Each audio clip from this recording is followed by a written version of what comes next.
بسم اللہ الرحمن الرحیم، السلام علیکم۔ آپ دیکھ رہے ہیں الف نیوز اور میں ہوں آپ کے ساتھ ماجد علی۔ شامل کرتے ہیں پاکستان اور دنیا بھر سے بریکنگ نیوز ہیڈ لائنز۔ قطر کے وزیر اعظم اور ڈونلڈ ٹرمپ کی ملاقات، کشیدگی عروج پر۔ قطر کے وزیر اعظم نے امریکی صدر ڈونلڈ ٹرمپ سے ملاقات میں اسرائیلی حملے پر شدید غصے کا اظہار کیا۔ اقوام متحدہ میں اسرائیل کی وحشت کو بے نقاب کرنے کے بعد یہ ملاقات ہوئی، جہاں قطر نے امریکی ہتھیاروں کے استعمال پر سوال اٹھایا۔ امریکی دفاعی نظام کی خاموشی سے شبہات پیدا ہوئے کہ امریکہ کی ملی بھگت ہو سکتی ہے۔ قطر نے واضح کیا ہے کہ وہ امریکی انحصار ختم کر کے چین اور روس کی طرف رجوع کر سکتا ہے۔ یہ ملاقات خفیہ رہی، میڈیا کو داخلہ نہ دیا گیا، جو کشیدگی کی شدت کو ظاہر کرتی ہے۔ اسرائیلی F-35 جہازوں نے قطر پر امریکی میزائلوں سے حملہ کیا، رپورٹ منظر عام پر آ گئی۔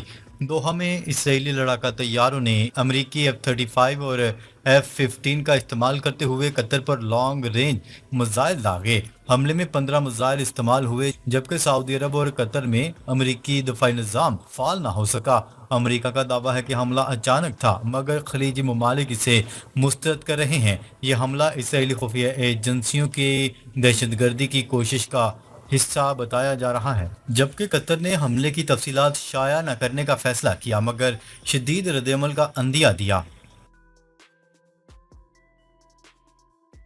نیتن یاہو کا اعتراف، قطر پر دوبارہ حملے کی دھمکی۔ اسرائیلی وزیر اعظم نیتن یاہو نے قطر پر حملے کا اعتراف کرتے ہوئے دوبارہ کارروائی کی بھی دھمکی دے دی۔ انہوں نے مطالبہ کیا کہ قطر حماس رہنماؤں کو ملک بدر کرے، ورنہ حملہ کیا جائے گا۔ موساد کے سربراہ نے حملے سے انکار کیا تھا، مگر ایئر اسٹرائک پر عمل ہوا۔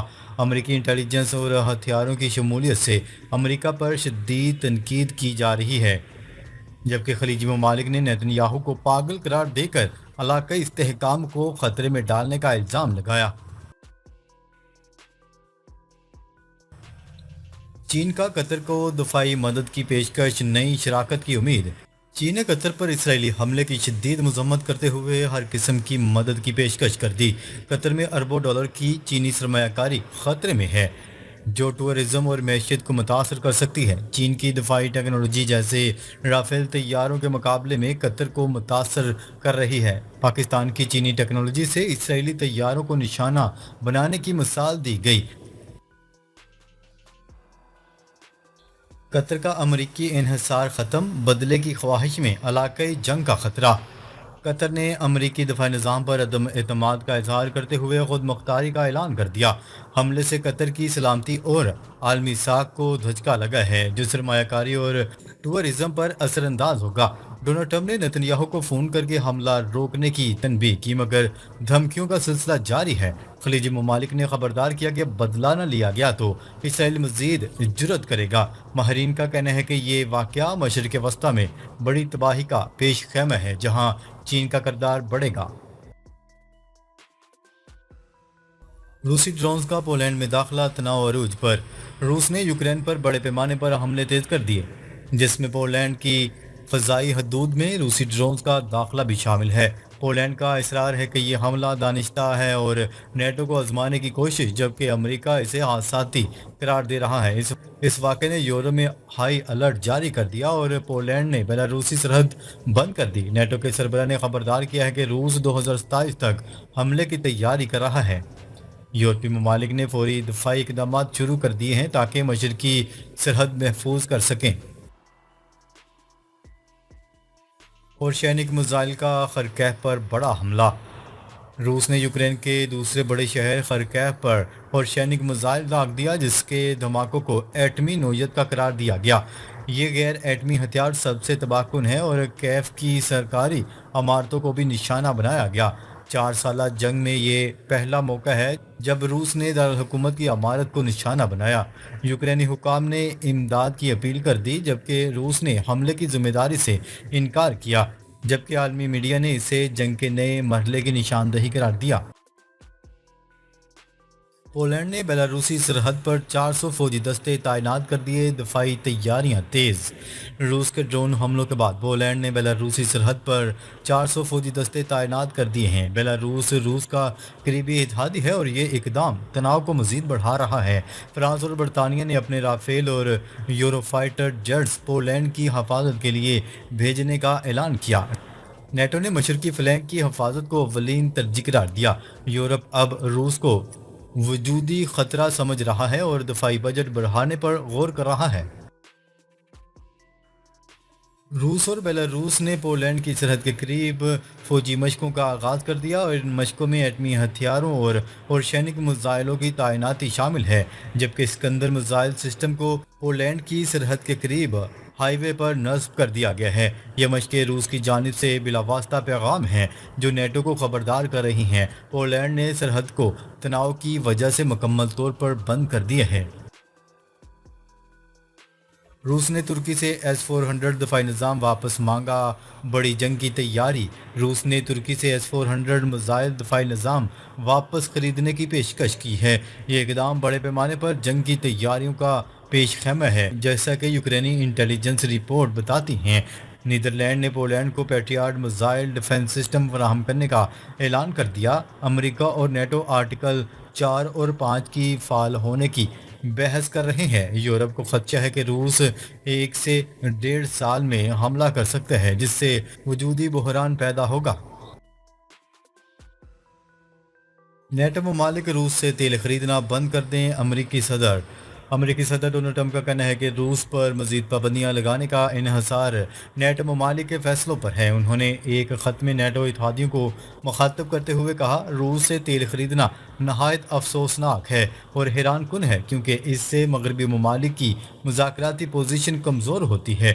ڈونلڈ ٹرمپ نے مطالبہ کیا ہے کہ تمام نیٹو ممالک روسی تیل کی خریداری فوری طور پر بند کریں تاکہ ماسکو پر حقیقی دباؤ ڈالا جا سکے۔ اس کے ساتھ چین پر 50 سے 100% تک ٹیرف عائد کرنے کی بھی تجویز دی گئی۔ مسئلہ فلسطین، اقوام متحدہ کی جنرل اسمبلی نے 2 ریاستی حل کی قرارداد منظور کر لی۔ 2 ریاستی حل کے حق میں 142 مخالفت میں 10 ووٹ آئے۔ امریکہ اور اسرائیل نے قرارداد پر ووٹنگ کا بائیکاٹ کیا۔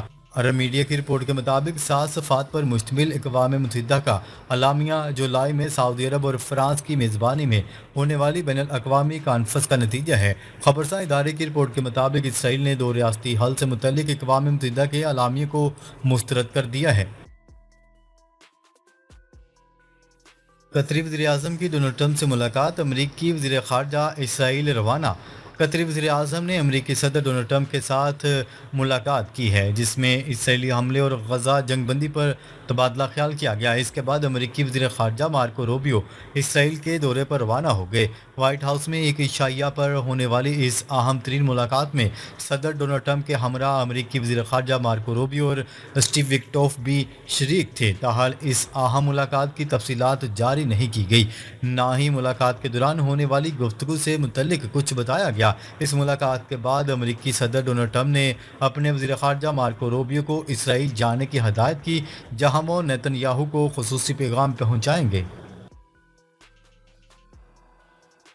عالمی دباؤ کے باوجود غزہ سٹی پر اسرائیلی حملے جاری۔ حماس کے زیر انتظام غزہ سول ڈیفنس ایجنسی کے مطابق جمعے کو اسرائیلی فوجی کارروائیوں میں کم از کم 50 افراد شہید ہو گئے، جن میں 35 افراد غزہ شہر میں اور 15 دیگر علاقوں میں مارے گئے۔ اسرائیل کا کہنا ہے کہ وہ غزہ کے سب سے بڑے شہری مرکز غزہ سٹی پر قبضہ کرنے کا ارادہ رکھتا ہے، جسے وہ حماس کا آخری گڑھ قرار دیتا ہے۔ نیتن یاہو کو اسرائیلی سیکیورٹی حکام نے خبردار کر دیا۔ اسرائیلی وزیراعظم نیتن یاہو کو اسرائیل کے تمام اعلیٰ سیکیورٹی حکام نے خبردار کیا کہ غزہ شہر پر قبضہ انتہائی خطرناک ثابت ہو سکتا ہے۔ غیر ملکی خبرساں ادارے کی رپورٹ کے مطابق اسرائیلی وزیر اعظم نیتن یاہو کا ان وارننگز کے باوجود اصرار تھا کہ وہ فوجی کارروائی کی منظوری دیں۔ تاہم حکام کا کہنا تھا کہ غزہ پر قبضہ بہت زیادہ وقت لے گا اور اسی دوران قیدیوں کی زندگیاں شدید خطرے میں پڑ جائیں گی۔ اسرائیلی حملوں سے غزہ میں تباہی کی سیٹلائٹ تصاویر، غزہ مٹی کے ڈھیر میں تبدیل ہو گیا۔ مسلسل اسرائیلی حملوں کی زد پر موجود غزہ کی تباہی کی سیٹلائٹ تصاویر جاری کر دی گئیں۔ تصاویر میں غزہ کے علاقوں کو مٹی کے ڈھیر میں تبدیل ہوتے ہوئے دیکھا جا سکتا ہے۔ فلسطینی سول ڈیفنس کے مطابق صرف گزشتہ چند ہفتوں میں کم از کم 50 کثیر المنظرہ عمارتیں تباہ کی جا چکی ہیں۔ غزہ سٹی کے علاقے الزیتون میں اگست کے آغاز سے اب تک 1500 سے زائد گھروں اور عمارتوں کو تباہ کیا جا چکا ہے۔ نیپال میں ملک کی پہلی خاتون چیف جسٹس 71 سالہ شیلا کارکی کی عبوری وزیراعظم کا حلف اٹھانے کے بعد پارلیمنٹ تحلیل اور نئے انتخابات کا اعلان کر دیا گیا۔ صدر دفتر سے جاری بیان میں کہا گیا ہے کہ عبوری وزیراعظم کی سفارش پر پارلیمنٹ کو تحلیل کیا۔ ملک میں نئے انتخابات 5 مارچ 2026 کو ہوں گے۔ برطانوی اخبار نے مودی نواز شیخ حسینہ کا آمرانہ دور بے نقاب کر دیا۔